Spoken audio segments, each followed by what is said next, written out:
Should the New York Mets take a flyer on Spencer Torkelson to fill their hole at first base? We're going to talk about some rumored interest there, as well as interest in Max Scherzer and a minor league signing the Mets just made that might not have any impact in 2025, but could be a big deal in 2026.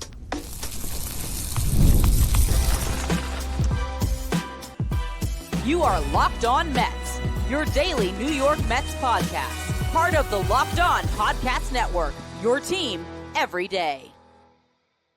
Hello to all you amazing Mets fans. You're watching Locked On Mets, part of the Locked On Podcast Network, your team every day. I'm your host, Ryan Finkelstein. If you want to find any of my work, follow me on X at Finkelstein Ryan. You can also find some of my writing at justbaseball.com, where I work as the managing editor. Today's episode is brought to you by Game Time. Download the Game Time app, create an account, use the code LOCKEDONMLB for $20 off your first purchase. Now, Friday was going to be maybe a little bit of a slower news day, but Pat Ragazzo of Sports Illustrated stepped into the void. He said, not today. We're going to report some rumors and we're going to get the ball rolling on some Mets stories. Pat's an old friend of mine. We used to work together back at Mets Bars. He does have good sources.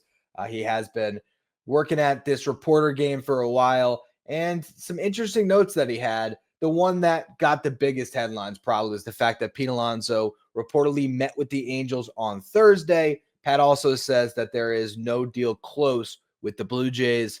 Again, this still points to everything we've been talking about with Pete Alonso, and no need to really hammer that story over the head again. But they're obviously trying to drum up a market for Pete, and so far, no offer is close. But an interesting nugget a little bit further down on his story about Pete Alonso is the fact that the Mets have rumored interest in Spencer Torkelson. Now, Torkelson was the number one overall pick in the 2020 draft, a guy that was supposed to be the next Pete Alonso, a slugger in college that was supposed to come up to the big leagues and hit a lot of homers. You look at what he did to become drafted first overall. 2019, he had 23 home runs in 57 games at Arizona State. Then in 17 games before the COVID shutdown, he hit 6 home runs. Because of the COVID shutdown, you had a really tough draft for teams to figure out who they wanted to select. You look at the first round that year, a lot of misses. Torkelson now looks like a miss, but you try to look through and say, oh, who is the guy that should have been taken 1-1? There really isn't one in the first round you could really point to and say, oh, that was where they screwed up. The guy that should have gone first overall, Spencer Strider, who went in the fourth round. Kobe Mayo, now one of the top prospects in baseball. He went in the fourth round. The Tigers drafted Colt Keith in the fifth round. Now Colt Keith is set to replace Spencer Torkelson at first base. He was the Tigers' second baseman last year, but they signed Gleyber Torres to play second. They said they're going to shift Keith over to first. They have at third base Jace Jung, who is another top prospect. So we'll talk about what a return can be and why Brett Beatty might not make sense to be in a change of scenery trade between these two teams. But I want to focus more specifically on Torkelson for now. There's a reason why this guy is on the block, and that's because he is pretty much out of chances with the Tigers organization that drafted him first overall because he has had prolonged struggles in the big leagues. He's had little pockets of success, but a lot of struggles mixed in between. 2021, his first full professional season in the minor leagues, he had no issue whatsoever. Went from high A to AAA, hit 267, got on base at a 383 clip, slugged at a 552 clip, hit 30 homers, drove in 91 runs in 121 games across 3 different levels. When you went to 2022, he was a consensus top 5 prospect in all of baseball. We were all talking about how Torkelson should start on opening day for the Tigers. They put him in AAA for that obvious service time manipulation, as we thought, because you want to get that extra year of control on a potential future star. 35 games in AAA that year, started to see some signs of, oh, wait a minute, hold on. Is this guy's can't miss as we think? He had a 738 OPS. They called him up anyway, and across 110 games played in the big leagues, he barely hit above the Mendoza line. He had a 604 OPS. He hit just 8 home runs.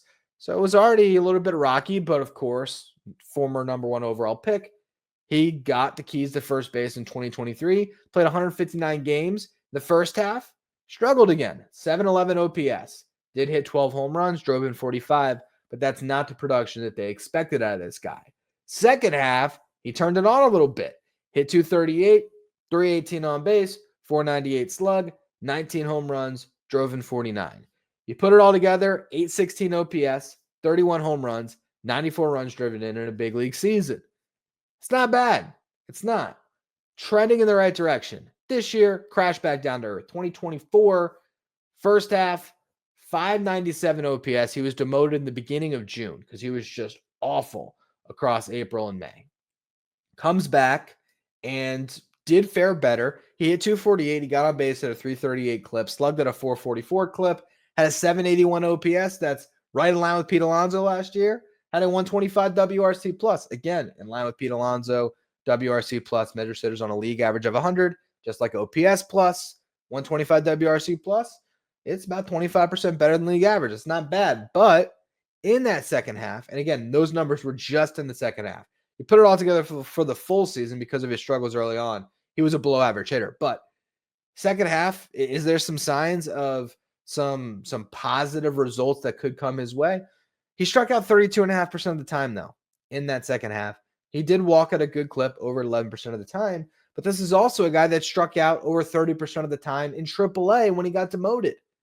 And the Tigers saw the whole thing, were watching him in AAA, had him starting in the big leagues again. And they decided that they were better off, instead of rolling with their youth, sticking with Colt Keith at second, which is a better positional fit for him than first base, rolling with Jace Jung at third, and then having Torkelson get another crack at first base coming off a better second half. They said, no, we want Gleyber Torres, and we're going to shift Keith over to first. Now they're either going to keep Torkelson, park him in AAA, see what happens. If Jung doesn't hit, maybe they can slide Keith to third base, and if Torkelson does, maybe he comes up. But they have Kerry Carpenter as their DH. There is not a spot for Torkelson in Detroit. That's why he is potentially on the block. And he comes with 4 years of control. He's cheap.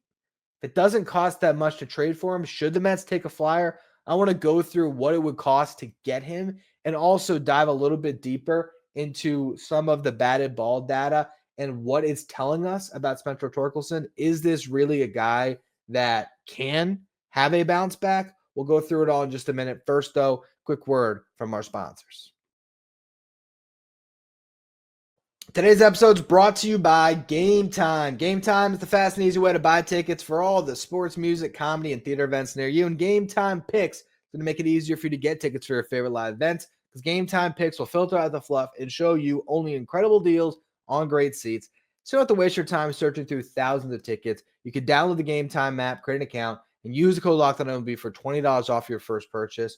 Terms apply. When you are looking for tickets, you can view your seats before you buy, so you know exactly what to expect when you arrive. You can buy tickets up to an hour after the event starts. So again, download the Game Time app, create an account, use that code LOCKEDONMLB for $20 off your first purchase. Again, create an account, redeem the code LOCKEDONMLB for $20 off. Download Game Time today. What time is it? It's game time. Stay up to date with all the latest in the world of sports when you check out Locked On Sports Today, streaming 24/7 on YouTube. If you're watching on YouTube, do me a favor, hit that subscribe button. Our next goal is to get to 13,000 subscribers. Appreciate all of you who continue to subscribe. If you look back at the 2023 season, there was reason to believe that Spencer Torkelson could figure this thing out because he does have big time pop. You look at his hard hit percentage, he hit the ball hard 50.9% of the time. That was in the 94th percentile. Barrel percentage, very strong as well, about 14%. 89th percentile. Average exit velocity, 87th percentile. Expected slug of 484 in the 83rd percentile. All those numbers are really good. Suggest that he has a power profile that can hold up. His chase rate wasn't even bad. In 2023, he was in the 80th percentile. You fast forward to 2024, chase rate still not bad, 84th percentile. Bat speed still there. But everything else just fell off a cliff. You look at average exit velocity. He was about league average. Hard hit percentage, a little bit below league average. Only hit the ball hard 39.7% of the time. A 10% drop in hard hit percentage is rough. Now, he was dreadful in the first 2 months of the season. So you can probably isolate the second half numbers and they would look better. But you're talking about a guy that has a clear hole in his swing. And if you look at what he struggles with, the guy can't hit off speed. He just cannot hit off speed. Last year, he whiffed on off-speed pitches, so particularly changeups and splits, 45% of the time. Across his career, he's batting the low 100s when you're talking about off-speed pitches. 2 of his 3 seasons now, he has batted below 100 on off-speed pitches. So you throw him a changeup, the guy just has nothing. And before last year, he struggled with breaking balls. Last year, he did fare better, but he's still with 35% of the time. So I don't know how much I'm buying the uptick in average and slug. Could have just been he got more hangers and he did what he's supposed to with them. But I don't know if all of a sudden he figured out breaking balls. And the biggest concern, 2023, he crushed fastballs. That's what you want to see, right? Power hitter has got to crush fastballs. But that's the one season he's done that. He had a 502 slug against fastballs in 2023. His expected slug was 573. Shows you when he got a fastball, he was hitting it hard somewhere. But that expected slug dropped 200 points last year to 373. 573 to 373. If he can't hit fastballs, he's not going to be a big league hitter. I mean, that's just the reality. He has to figure that out. Look at the defensive side of things. Last year, graded out at league average or slightly above. 2 defensive runs saved, 1 out above average. Those are the metrics we look at.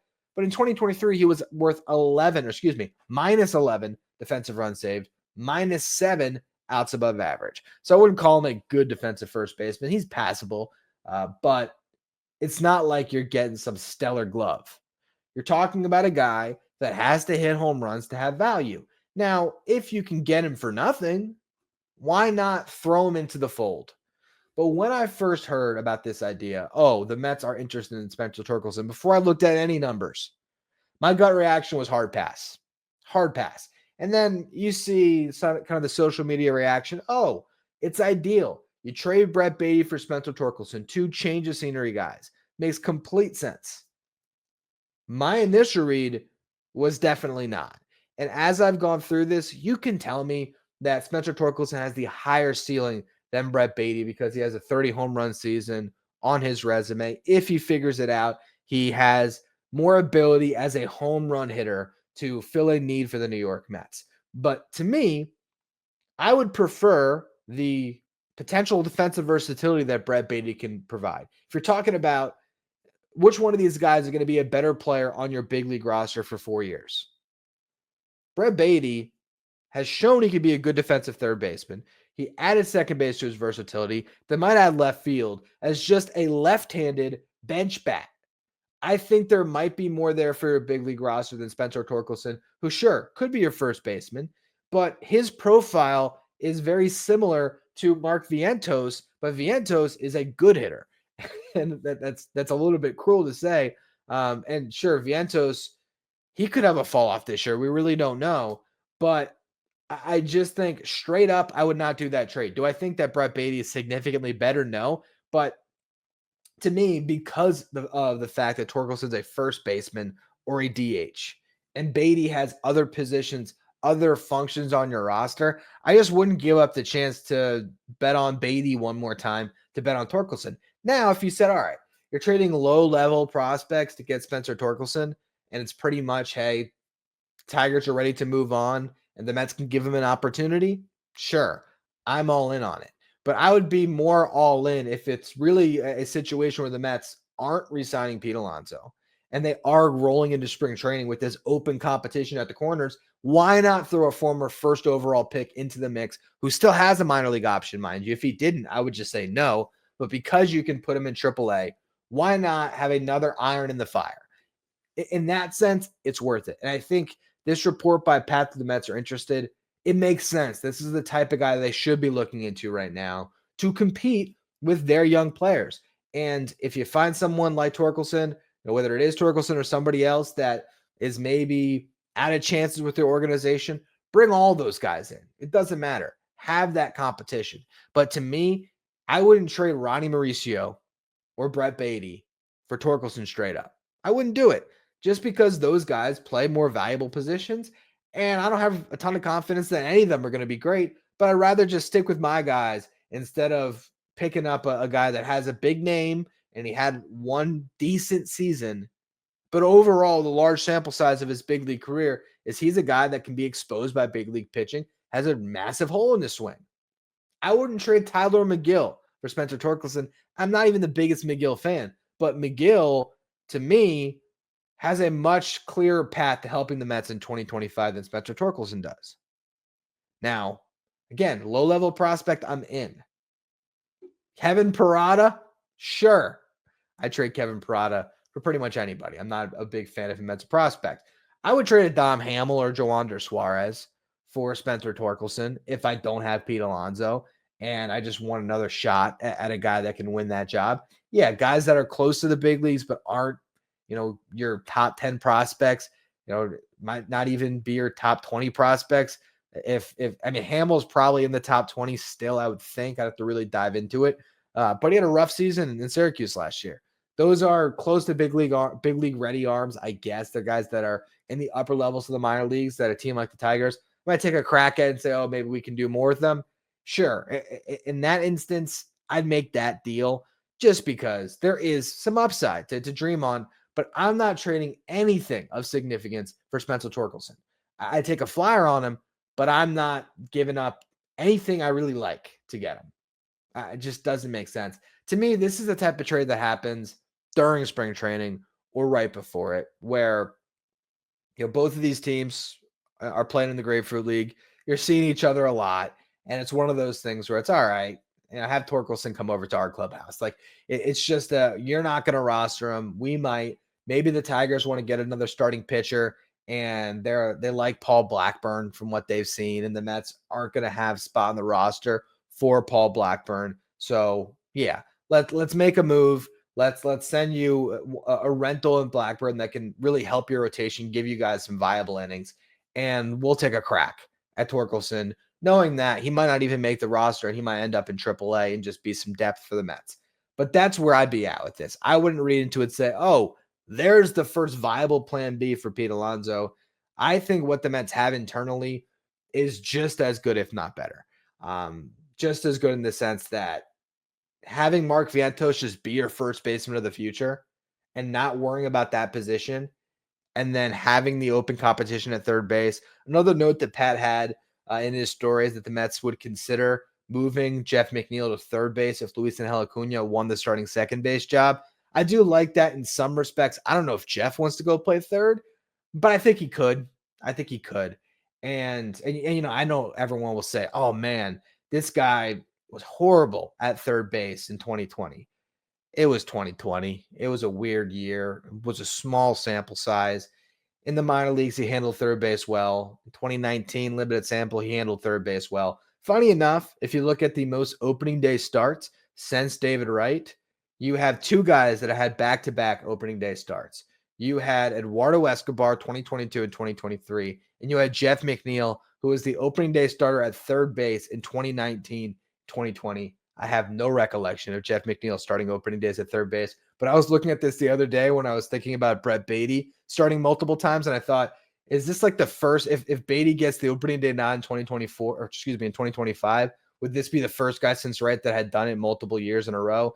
And I found out, no, Escobar and McNeil both had. No one has started more than twice in a row since David Wright, who started every opening day, I think from 2005 through 2016. So that was a position you used to not have to worry about for the Mets, but still now it is a revolving door unless you find a different first baseman and you keep Mark Vientos in that spot.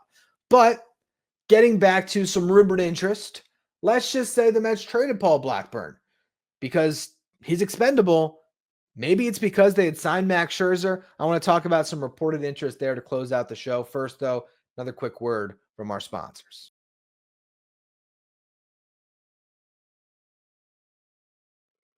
If you're an everyday listener to the show, make sure to become a Locked On Mets insider. This is our texting service. We get updates from me anytime news breaks on the Mets. You can ask me questions anytime. You can also take part in our Locked On Mets signed photo giveaways. If you want to be a Locked On Mets insider, find the link in the episode description. Go to subtext.com/LockedOnMets. All right, so Pat Ragazzo, another report he had today, the Mets were one of 8 teams who saw Max Scherzer pitch in front of scouts in Florida this week and they have interest in a 1-year deal. Every team that's signing Scherzer would have interest on signing him to a 1-year deal. So that part of the report, I don't really, put too much stock in. And their interest, I don't know how much stock I put in it either. The fact that they showed up shows there's interest.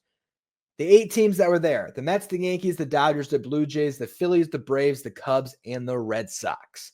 You go through those teams. Who does not need him? The Dodgers. Does that mean that they won't sign him for $15 million and just baffle us all? Who knows at this point? But I would venture to guess the Dodgers are not going to sign Max Scherzer. They're going to get an aging future Hall of Famer. It's bringing their own guy back in Clayton Kershaw. The Yankees, are they really going to sign Scherzer? They're trying to shed money on Marcus Stroman because they feel so good about their depth in their rotation. Are they really going to pick up $15 million in Scherzer? I don't think so. The reason why I'm saying $15 million is Justin Verlander got $15 million from the Giants for a 1-year deal. And while he was a little bit more available than Scherzer last year, Scherzer pitched better in 9 starts. He had a 3.95 ERA. 2023, across 27 starts with the Mets and the Rangers, he had a 3.77 ERA. Verlander's ERA was over 5. I just feel like that's the contract they're going to float out there, and they're going to try to get Scherzer at least $15 million, and they're going to want him to go to a situation where he's obviously guaranteed a spot in the rotation. This is a guy that is chasing wins, but not to the same degree as Verlander, who has a real shot at 300. But Scherzer is chasing strikeouts. He is within 100 strikeouts of joining the 3,500 strikeout club. It's a list that has 9 names on it right now, if I'm not mistaken.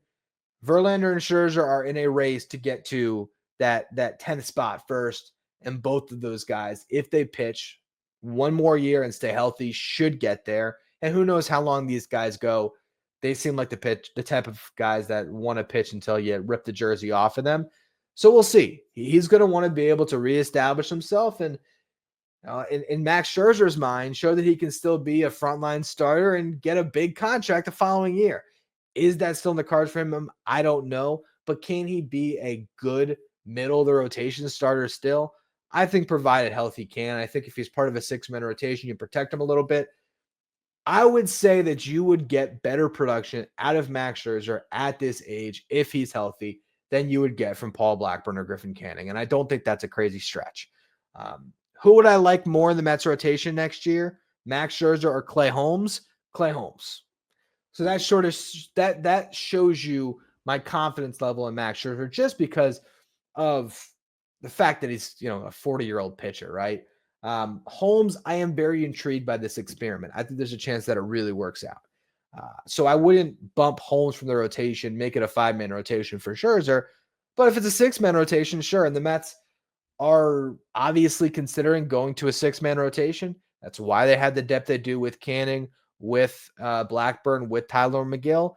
But also when it comes to that depth, I feel like, and I've talked about this a lot in the show, you can have Griffin Canning and Paul Blackburn in swingman roles in the bullpen, getting spot starts, both stretched out, used as Swiss Army knives, and use your off days to still sort of roll with a 5-man rotation. And I think that would be a way to get more out of the guys that you really want making those starts. Kodai Senga, Sean Manaea, Frankie Montas, David Peterson, and if the Clay Holmes experiments works, Clay Holmes. So I don't know if I really buy fully into the Mets being the right spot for Scherzer, because you look at those teams that were there. I would say the Blue Jays need him more. I would say the Braves need him more. I would say the Cubs and the Red Sox might need him more. The 2 teams that really jump out, the Blue Jays and the Braves. In particular, to me, the Braves, I don't know what they have in the budget to keep on spending. They just signed Jurickson Profar for $14 million, but they seem like the perfect spot. I hate to say that because I envisioned Max Scherzer going to the Braves and getting Cy Young votes. And that's just my Mets fan paranoia. But what Chris Sale did last year, I feel like Max Scherzer would somehow do that with the Braves. And it would make no sense. With Sale, I guess it made some sense that he could have that type of resurgence. But nobody in spring training last year thought Chris Sale was going to win the Cy Young. Nobody. Not even Alex Anthopoulos thought that Chris Sale was going to win the Cy Young. But he did. And it's a winning situation. And you look at the projected opening day rotation for the Braves right now. If Spencer Strider is not available, they're going to have Grant Holmes and Ian Anderson as the favorites to get those back end spots behind Sale, Ronaldo Lopez, and Spencer Schwellenbach. Schwellenbach, I really think, is going to be a good pitcher for some time, but he's going to a sophomore season. We saw for Bryce Elder last year at the Braves, that didn't work out. So there is a chance Schwellenbach struggles. Ronaldo Lopez, can he do it again? I don't think to that same ERA. I think he could be a good starting pitcher, but that's still a question mark. Is Chris Sale going to hold up? Massive question mark. They need starting pitching. I, in my free agent predictions article for Just Baseball, had Scherzer signing with the Braves. So we'll see if that actually happens. That's the team that, to me, makes the most sense. But the Blue Jays have clearly shown some interest here, and they might be the team for them. The Mets, they showed up to be part of that, pro day opportunity to watch Max Scherzer pitch. That's just them exploring every avenue of the market.